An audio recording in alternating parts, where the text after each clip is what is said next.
whatever you are doing on that vehicle, you deserve to get paid. Like Barrett said, as soon as that signature comes in and it is now a customer of yours, that clock starts just like your attorney. You can't even send an email to an attorney without getting charged a minimum of 0.25 hours, like why do we feel like we should be giving, and this is something that we've talked about a million times, but why in our industry do we feel like we should just give away our time? Nothing is free.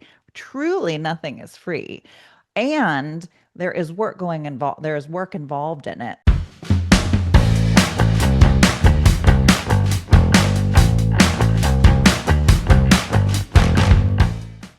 Hello, everybody, and welcome to today's episode of the Body Bangin podcast. And you guys, we are finally talking about something that we need to be talking about, that everybody's talking about, is total losses. We know that vehicles are getting totaled at a crazy rate right now. And I'm hearing about it with all the shops we work with. One of my guests here today, Barrett, and I do a collision cocktail hour. Oscar, who's on the call. I mean, we talk about all of these things frequently in the total loss issue. It's creating a lot of issues. So, on our last collision cocktail hour call, I said, I really think we need to talk about how, excuse me, how we can maximize these total loss claims in your shop. So, I'm going to introduce to you guys my great guest today, and we're going to talk about how you can make the most of these total losses coming through your shop. So we've got Barrett Smith, who's a good friend of mine. He's a co-host of the Collision Cocktail Hour call that we do every month for shops. He's the president and founder of Auto Damage Experts based out of Florida. He's been in the industry since he could crawl, and he's a great guy with so much knowledge. So welcome today, Barrett. Thank you, Mickey. Good to be here. Yeah, and Barrett's been on before. So if you like what you hear, go back and find one of his old episodes, because Barrett is he's like the guru. He knows all the things. And then we've got Oscar Moreno, who's joining us. So happy to have you, Oscar. Oscar is president, CEO of Integrity Auto Collision Center in California. And when I was asking for folks to talk about this topic, nobody wanted to come on and talk about this publicly.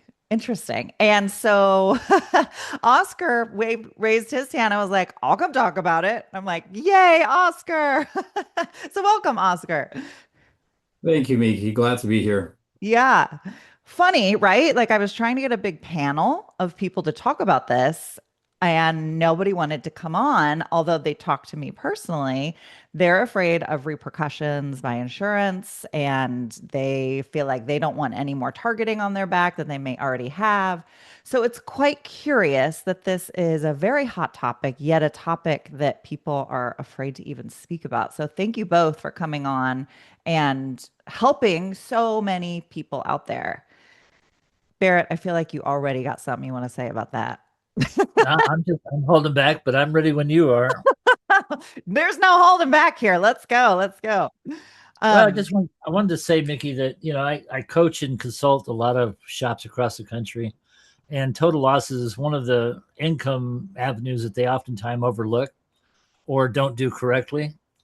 And also, there's some advantages to charging properly for total losses, and it can be extremely profitable for the business as well. I think if I'm not mistaken, we had a guest the other night. I won't say who it was, but he said he did over, I think, 200 some $1,000 in total loss revenue.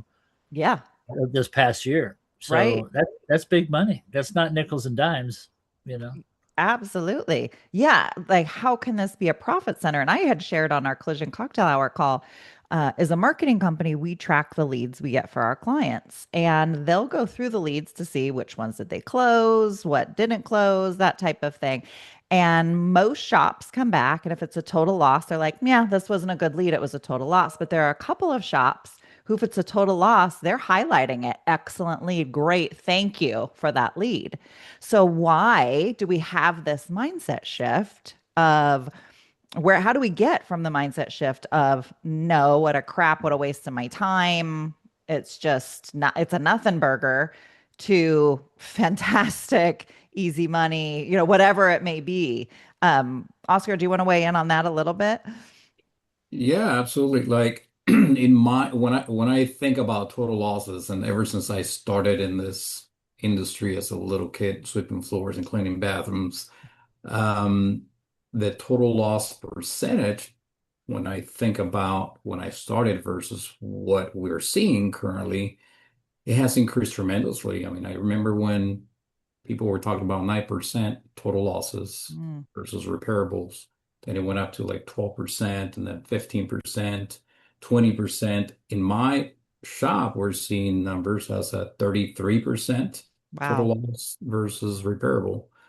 And one of the reasons why is because we want to make sure that every vehicle that comes through our doors gets a proper damage analysis and gets repaired per the vehicle manufacturer specifications. So a Yes. very complete estimate. And our shop does see a lot of total losses. Yeah. I think most do. And Barrett has the benefit of working like I do, but Barrett works really nuts and bolts with shops and shops all across the country. What are you seeing in with the shops that you're working with, Barrett? But that's one of the things that I help them with is how to monetize the total loss, you know, experience. But here's the thing, every total loss is tied to a singular component, and that's the customer. So when you even earn the customer's trust enough to get the vehicle in and it becomes a total loss, how you care for that customer throughout the process determines your future referrals. And, True. like I tell my shop, the customers that you turn on the street, you're not counting on their return business. Because I think I read the other day where the repeat offenders are involved in a loss every 12 years now instead of every 7 years. I Oh, don't know how wow. accurate that is, but with ADAS and all the safety precautions, I can see where that be a reality. But the thing is, that customer is going to have an experience with your shop. So you just don't discount them because it's a total loss. And you don't think of it as a bad thing. Now, I also do post repair inspections. I work for a lot of legal firms and consumers doing post repair inspections. And some of the stuff I see is horrendous as far as what's getting out the door. And a lot of that has to do with, and I can remember this when I had my shops, and I'm sure you can remember from having yours, where adjusters would come in and say, well, if we write it the way you want it, it's going to be a total loss. So, Yep. Mhm. and then they try to get a contract price with you or something like that, which is ludicrous. But there's a lot of incentive, figuratively. A lot of shops think there's incentive by making it repairable rather than allowing it to total. And the Mm, reason is because they're not making any money on the totals, right. right? But they're Yes. risking everything. But they're risking everything on trying to fix a total. True. I True. agree with you, Barrett. We're seeing that most shops are contract shops and smaller percentages, independent shops. And if a contract shop, based on their contract, they can't charge for certain procedures or they're limited on what they can charge, and perhaps they can't charge for storage.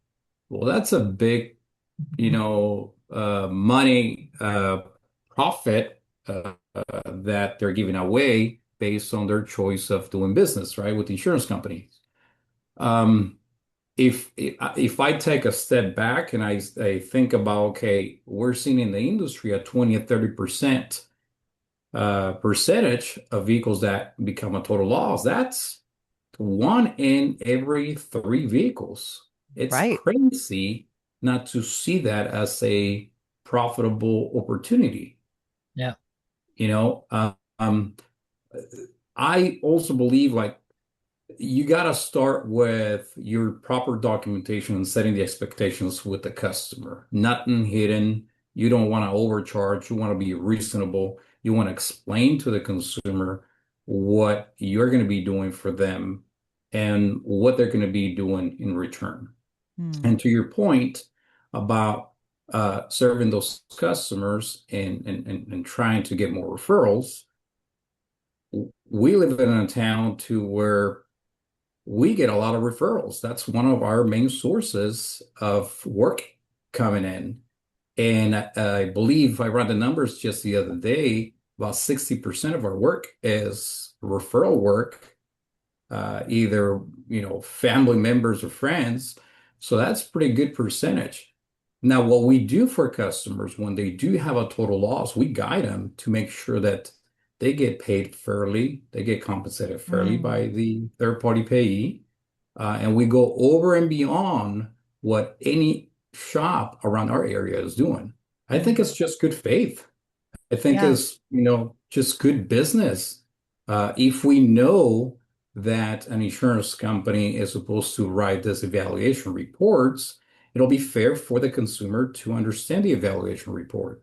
It'll be good for the consumer to understand that perhaps they can ask for loss of use if they're choosing not to get a rental vehicle, and that's money in their pocket. It'll be good for the consumer to understand that they're supposed to get paid for the taxes that they pay with DMV yearly or Mm. um, any add-ons that they might have had, any aftermarket add-ons that they might have had on that car. But if the consumer doesn't ask, they don't know, and Yeah. consumers are not getting into accidents every other week. Right. The problem with consumers, they don't know what to ask. That's right. Exactly. It's a rare occurrence. And I tell my clients this too, that by the time, and I'm talking about my consumer clients, because we do diminished value, we do all that kind of Mm, stuff as mhm. well. And I let them know that, they could be in 4 or 5 accidents if it was every 7 years by the time they're 40 some years old Mm. and learn about how to conduct yourself in an accident and repair. Because otherwise they're just vulnerable Right. to both Great point. the insurance industry, who's counting on them being totally oblivious to what's going on. Hmm. And then, of course, the shops that are, the unethical shops are going to take advantage where they can as well. So, yeah, the consumer needs to be educated and it needs to be early on. Yeah. And I appreciate that. I spoke a little about previously, not in this episode, but my daughter was recently involved in an accident, and we've had accidents, especially when you're in a large family. We've got 4 driving children, myself, my Right. spouse, we've got parents and siblings and all the things. People get in accidents. Well, she got hit and it totaled her vehicle. And all of a sudden I was in the consumer seat and it was Yeah. like, ah, what do we do? Like it's been so long since I've been in this seat and dealt with it from this perspective and had to deal with the insurance company and then medical bills and how does it all work? And I don't even know. Um, so what you're saying, Oscar, if the collision center would have assisted us through that, that would have taken a huge because it is stressful. If your car's totaled, you got hit really hard or you hit somebody really hard. And even if it's not going 50 miles an hour, it's hard enough to shock you. Whoever was hit. My daughter was in extreme shock. She ended up being taken by ambulance. She's okay, thank God. But point being, if you can come in as that trusted person, there's a huge value beyond just the initial monetary value, which we're going to get into. So stay tuned, everybody. We're going to talk about how to financially make money on total losses as you should be. But there is a value beyond the immediate dollars. And that's what you guys are both speaking to. And like Oscar, what you're saying, coming alongside building that relationship, educating that person, making them feel confident and calm with you. Because then what happened was my insurance company came in and they were actually very sweet and very compassionate. And I was getting trouble with the body shop and the other person's insurance company because they were being combative. And so, guess who of all people, felt like I was feeling confident. Like I felt like AAA was my ally because they were so compassionate. They were so nice. They were great with the follow ups. Wow. I see now as the consumer how it's so easy to get swayed and lost in the shuffle of it. Well, plus you want help. You did. You're I willing. did. Yeah, Yeah. you're looking Please. for it. Yeah, exactly. Exactly. And Please help me. insurance companies are brilliant in how they conduct business. That's why they're so lucrative in doing Yes. what they do. Another thing I want to bring up about serving the customer is, well, can we talk about charging a little bit here? Please. Yeah. Okay. So customer comes into the shop or they call, you answer the phone, hey, good afternoon. And they come in and they sign up. All of that is part of the sales process. That is indeed a cost of doing business. And, True. and I don't like that term, but in Yeah. that particular sense, Mhm. answering the phone, all that is part of sales. Right. Okay. Now, when the customer signs up, now the ticker starts ticking, Hmm. because now you're doing file setup, you're doing pre-inspection, you're doing photographs, you're doing all the stuff that it takes to bring a car in the process and to help protect you from unnecessary liabilities and such like that. So all of those things become part of the job, not cost of doing business, because the Mm. business that was done getting the job in. Now you got the job. Right. So it goes on and on and on until such time as the adjuster says, "Well, the car's going to total." At that point in time, the ticker doesn't stop, because Mm. then the customer comes in, you explain to them, say, listen, if you have a problem getting a fair value for your vehicle, we know a service that can help you, or we'll help you run some numbers.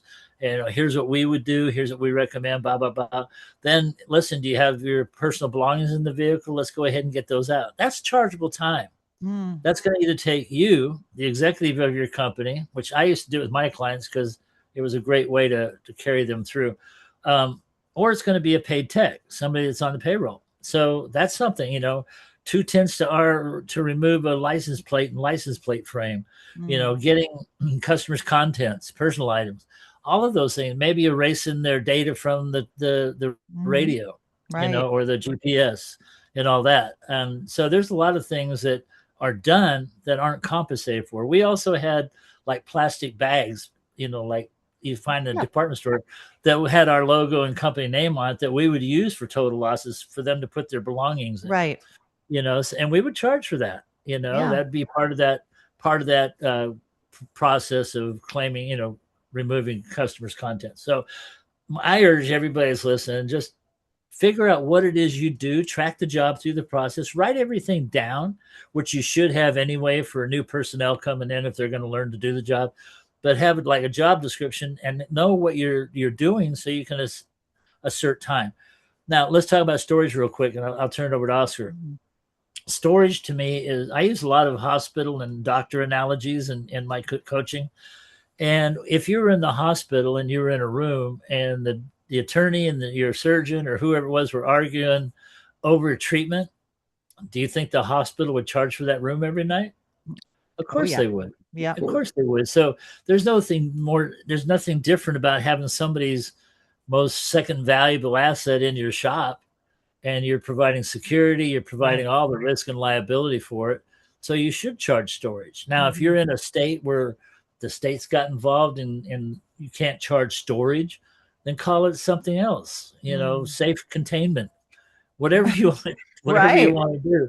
But you got to take care of your business, because you're counting on your business to take care of you. Mm. Yeah. Great point. Oscar, you want to add on to that? Yeah, so if I think about charges, I look at it from the point of view from the contract, the agreement. What did you agree with that customer, right? And also, I would advise body shops to understand their state law. Mm. Like I'm from California. California shops, ARDs, cannot be a storage facility and a repair facility at the same time. It's either you're either or. So for body shops, they need to understand when can we charge for storage. So that way we don't get in trouble and we're not charging something that we should not charge. But getting to a point to where we disassemble the vehicle and someone is, or techs, let's say our techs are hands-on. We need to charge for everything that we do on that car. Yes. And this is something that I repeat to my techs: documentation, documentation, documentation, right? We want to take photos before, during, and after. If let's say a vehicle comes in with a tire off and we gotta check it up. We gotta put a wheel dally on it to be able to move it around. It's going to take 4 technicians to move that car around. Well, that's a lot of time when we start adding that it's 3, 4 guys working on the vehicle to move it around multiple times in and out the shop, whatever it could be. But if we're able to document with photos, perhaps, or video of what we did, we should be able to charge that. And that goes Yeah. back to, what did you say on the contract? Did you go off of a Mm. dollar amount, or are you charging per hour? And then whenever we go to create our final bill for that total loss, I would suggest body shops to have an SOP, a well-developed SOP. Whoever's going to be doing this total losses, if it's going to be one person or all the estimators, have a list of items to look for and just kind of go down the list of what we did to that car and Mm, to build a fair, reasonable, but complete yeah. final bill. Mm, great Okay. point. I would, that is something that we've implemented in our SOPs in our system, and it works really good because we're looking at the same thing. There's three people in our shop looking at the same thing over and over again. And I would also sometimes what we do is, hey, take a look at my final bill. Take the time to check and make sure that I'm good. You know, I'm all good with what I'm charging for the final bill. So that's another thing that we do in our shop. Barrett, you want to piggyback on that? No, I think it's a good idea. I think I think you should do that with repairs as well. Have the customer sign off, have them sign them. I'm satisfied with the billing as provided, and sign off on it. There's Mm, nothing wrong with that. mhm. And that way, also, when the insurance company comes in and starts knocking you around, trying to knock you around and knock the price down, you can say, "No, my client's already authorized it, and that's what we'll be looking to get paid for."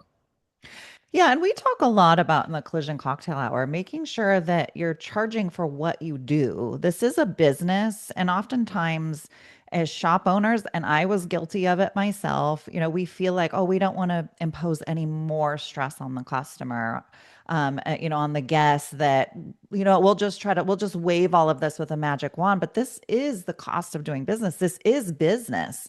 And just like Oscar was, outlining really clearly and nicely, thank you for that, is whatever you are doing on that vehicle, you deserve to get paid. Like Barrett said, as soon as that signature comes in and it is now a customer of yours, that clock starts just like your attorney. You can't even send an email to an attorney without getting charged a minimum of 0.25 hours, like why do we feel like we should be giving, and this is something that we've talked about a million times, but why in our industry do we feel like we should just give away our time? Nothing is free.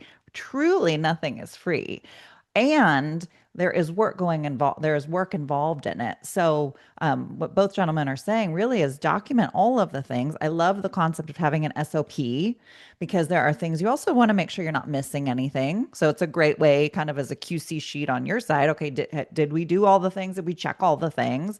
And then charge something, a reasonable amount. This is not a podcast episode on how to take advantage of someone, whether it be the insurance company or the customer. None of that. It is, No. you are a business, you are doing business things, and you need to get charged for the time, the supplies, whatever that is. You need to get money and compensated for it. And that's not unreasonable. And for whatever reason, there is this thought out there that if I charge for what I do, it's unreasonable. No, it's not. Since when? Since the insurance company told them it was, and that's where a lot Yeah, of here's right. here's the problem. The industry has always been plagued with the fact that most body shops are run by body men, not businessmen. Mm, Okay. I grew up in a body shop, but I wanted to have a collision center one day. So, I had to learn the business end of things. But that's the problem with our industry. And there's a lot of pride involved. It used to yeah. be shops would not call the shop down the road and say, "Hey, what are you guys doing about this?" Because Mm, they didn't want to know, they didn't want each other to know they had a weakness, nor did they want to give them any information to give them a yeah. heads up. Yeah. So who did the body shops go to? They went Mm, to adjusters and say, yeah. "Hey, how much are you guys paying for this? And Right. what, who's doing for this and who's doing that?" Because I can tell you, I heard it. I wish I had $1 for every time I heard it, but I was told I was the only one that would charge Mm. for that.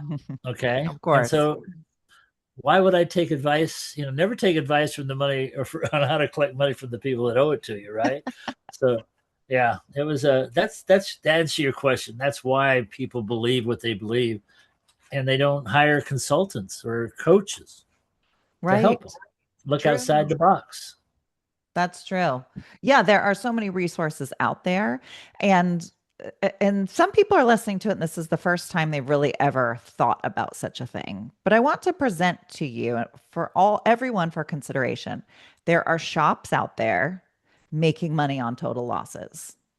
Why aren't you? Why are you letting all of that money just float right through your shop, especially when one in every 3 to 4 vehicles at this point is getting totaled? That's a decrease in your business if we're just zeroing those out. That's a big hit. That's part of the hit reason why so many shops are feeling such a hit. Yes, claim count is down, but part of the reason we know claim count is down is because of the total loss increase. And part of, reason sales numbers are down and all the things, it really affects all different levels. Now, does that pay your painter? We talked a little about in the collision cocktail hour call. Is their painter getting paid? Unfortunately, it's not a job that gets to go through production. So you're not able to pay fully for a full repair of a vehicle, but the business should not be losing out on money, especially when the business is doing something. It's one thing if it were to shortcut the shop and the shop never saw it. Okay, fine. That's different. But when it comes into the shop, and like Oscar just laid out, there's so many different steps of what you're doing in the shop. We need to be cataloging those and billing for those. I think also, Mickey, real quick, is I think the gross profit that you generate on total losses, because there's no direct labor, there's no direct parts, there's Right. nothing. What you're doing is you're putting a price on your potential liability Mm-hmm. and your facility, and you're getting compensated properly for it being there. But there's no cost of labor, no materials, no parts. It's all pretty doggone good gross profit. That's true. That's a really good point. Well, and that's why I think that the small few number of shops that we have love the total losses because they're doing this because it's for them it's easy money and it's big profit, but it's work that would have to get done. It has to get done one way or another. They're not and again, it's almost like as we talk about there's this perception that it's like slimy or not ethical or something like that. And I just feel like that all of that thought process needs to get pushed away. That is not true or accurate in any way, shape, or form. And if you feel like you're having that reaction as we're talking about that, I want you to evaluate why you feel that way. Why do you feel that you should not be compensated for what you're doing? I used to, even in my marketing company, I used to give away stuff for free. And you know what people don't appreciate when you give it to them for free? They don't appreciate all that work you just did because they figure, oh, you can do it for free. Great. They have no concept that there was a value there. That's something to think about. Well, I think going back to what Oscar said too, Mickey, it's important that you educate the customer and walk through what those services you did provide that you're charging Yes. for. So if somebody else should raise sand over it, the customer says, "No, I went over it with them, and I was perfectly reasonable." So Right. for whatever that's worth. One of the things that I also want to bring up for everybody that is listening is, years ago I hired an expert to come in and take a look at my P&L and measure the shop and the square footage and take a look at our rent cost. Mm. My shop is going to have a different overhead costs than the shop down the street and the shop after that, right? Our rent because of the location that we're at, it's pricier, way pricier than maybe a shop that is outside the city. Mm. And I was very surprised. I was Mm. very surprised of knowing from this expert that if I had the opportunity as a body shop to fix that car that came in, how much in average I would make per car, per square feet, per Mm. day, per hour. We broke it down per day. But I can tell you that if I had the opportunity to repair every vehicle that came into our facility without having total losses, we would be much more profitable.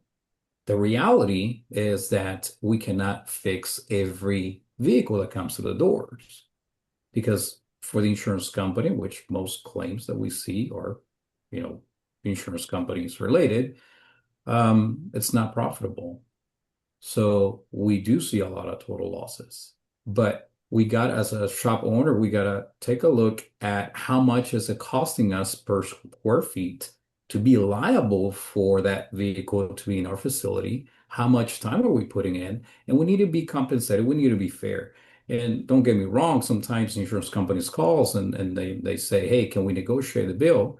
Okay, let's talk about what you want to negotiate and what is reasonable. What are you seeing that you're getting the pushback the most on typically? So now we are seeing that some insurance companies have hired third-party Mm. negotiators. And when these negotiators call, they have no idea of sometimes what they're talking about. They just want to negotiate down. Mm. So, for example, somebody tells me, hey, I want to negotiate this $1,000 bill to $500. Well, why? And why do Right. we want to start negotiating from 1,000? How about if I start negotiating from 2,000? Exactly. Sometimes the easiest way to cut that off is, look, I have no authority to negotiate this because I don't have certification to negotiate in behalf of the customer. Mm. Or who are you with? What authority do you have to negotiate? Do you have approval to negotiate in behalf of the customer? They don't. Is Mm. So there a that's law what in we're your state, seeing. Oscar? Is there a law in your state that you must negotiate? Not that I'm aware of. Then why don't you just tell them we don't negotiate? That's what it Yeah. comes down to. I mean, you don't write an estimate and put in fluff in there to negotiate away. Correct. And I And think if you did negotiate, it's nothing more than admitting that you overrode it in the first place. correct. And I think that most body shops are not educated enough to where they just don't know. Mm. Yeah, Barrett's like, that's how I make my money. I help the people that don't know. that's right. I agree 100% with everything that you're saying. And I want to wrap it up. I don't want this to go too long, but I will say Barrett's an excellent coach. If you, I don't even know if Barrett has room on his docket to take on more clients because he's a guy and helping a lot of people. But I'll put your contact information, Barrett. I'll put your contact information in the description. People can reach out to you. Yeah, I'll be Um, happy to talk to anybody that has an interest. Okay, great. And I would really recommend that if you've never done this before, 'cause so many shops have never even, which I know for you two, you're like, what? What? But I mean, especially, for Oscar, you didn't used to do total losses, just the same for me. I mean, total losses were few and far between. Um, but there are a lot of shops that can't even think about where would I start? So I guess that would be what I'd like to end off with. For the shops out there that have never done something like this, where should they start if they're going to try to navigate this on their own? They should start with a well prepared repair authorization contract. Okay. And how First do they step. write that up? Did they with the help of an attorney or Yeah, attorney, or there's other avenues out there for consultation and things of that nature, but they need to find somebody an attorney likely, who is familiar with their laws in their state. And I can't emphasize more, the body shop owner, the collision center owner, needs to know the laws that govern his business in his state. And you'd be amazed at how many don't have a clue. Hmm, good point. So that's my start. Get a good contract in place, because Oscar referred to it earlier about making sure what you're going to charge for is approved. And if I were going to I would charge for storage in my state because I Hmm. can, and then I would charge for administrative fees, Hmm. and then I'd charge for whatever tangible items Hmm. and whatever procedures were done to get that vehicle in to the point where it became a total. Right. So again, after that contract signed, when you do a pre-wash on the vehicle, which every shop should do, and a pre-clean, getting the waxes and stuff off the panels to be painted, those two charges right there should be a gimme. And then whatever time, what I used to do is, if we dismantled the vehicle, we would charge 50% of the book time because we're not putting it back together. So Right. it'd just be the removed portion. So that's my point. That's Yeah. my answer. Yeah. What about you, Oscar? I agree with Barrett. I would start with a good contract, understanding the state law, Um, and keeping in mind that the body shops, we need to make sure that we set the expectations with the consumer, and then putting SOPs in place internally so that everybody in the shop knows that total losses are a profit center if done correctly. Maybe let me rephrase this. Total losses should be a profit center. I don't think, and I don't foresee any body shop being alive in the future because there's talks about total losses becoming a 40% Mm. ratio. So imagine if we have 40% of the cars that come into our facility that we cannot generate money on. That's just crazy. But you're doing work on it. But we're doing work on it. Right. Admin, So, whatever it is. Yeah. yeah. So, I mean, I've talked to many other shop owners that perhaps they are in a DRP, and when they tell me, hey, I can only charge this amount, it doesn't even cover the cost for Mm. the technician or Right. the admin uh, personnel. Doesn't even cover that. On top of that, they're doing a lot of more work for free. They're not collecting storage. They're responsible if Mm. something were to happen for that car being in their facility, Right. and they're doing all of that for free. So Mm. it needs to be well looked into for any shop out there, and it must be a profit center. Every vehicle that comes through your doors must be a profit center, and if not, don't take it. Right. Yeah. Right? Yeah, exactly. Well, yeah, and I just was talking with a gentleman earlier today, and he said, "Yeah, if I can tell by, if they send me the photos or I talk to them on the phone, it's going to be a total loss." I just tell them, just call your insurance company. You probably should go, go to their shop. And I think about what we just talked about in our last collision cocktail hour, and I thought, oh my goodness, buddy, you're missing, you're leaving money on the table probably because he just didn't know where to start and what to do. I think, with a couple, getting that repair authorization and starting to track those charges. I mean, it's not like you're asking a huge big thing here. You should have a repair authorization anyway. So, this isn't something that's just totally out of the blue, guys. If you don't have one, you really need to look at it or relook at it. You need to have one either way, whether you're doing a total loss or not, and then charge for everything. I mean, it's not like we're talking about anything crazy, but all three of us were on that call, and I do remember that gentleman saying, I think it was $200,000 last year that he made in total losses. That's a lot of money you're leaving on the table. Especially when there's no actual cost involved other than your Right. rent or Yeah. your lease. That you got to pay anyway, whether you wrote that loss up or not. Yep. So, anything else you guys want to touch on that we didn't yet, or anything else you want to add before we head off for the day? I would want to say that for body shop owners, body shops that are listening, keep in mind who the customer is. Hmm. Serve the Amen. customer the best you can. Yeah. Um, and when you set the expectations and you help the customer sincerely, that good is going to come back to you, and they're going to stand right next to you if things with a third party payee get complicated. Great point. Great point. Barrett, anything on your side? No, but thank you for having me. I appreciate it. I love talking about this stuff. Yeah, me too. And thank you both for coming on, both willing to chat about it. I don't think this should be something people have to hide from or worry about repercussions about. You're doing business, charge for the business that you're doing.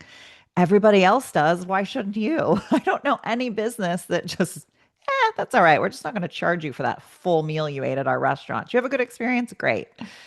We're just writing this off. Like, who's in a place to just be writing things off? I mean, it's just wild when you think about it, really. You're doing Yeah. business. You're supposed to be making money on what you do.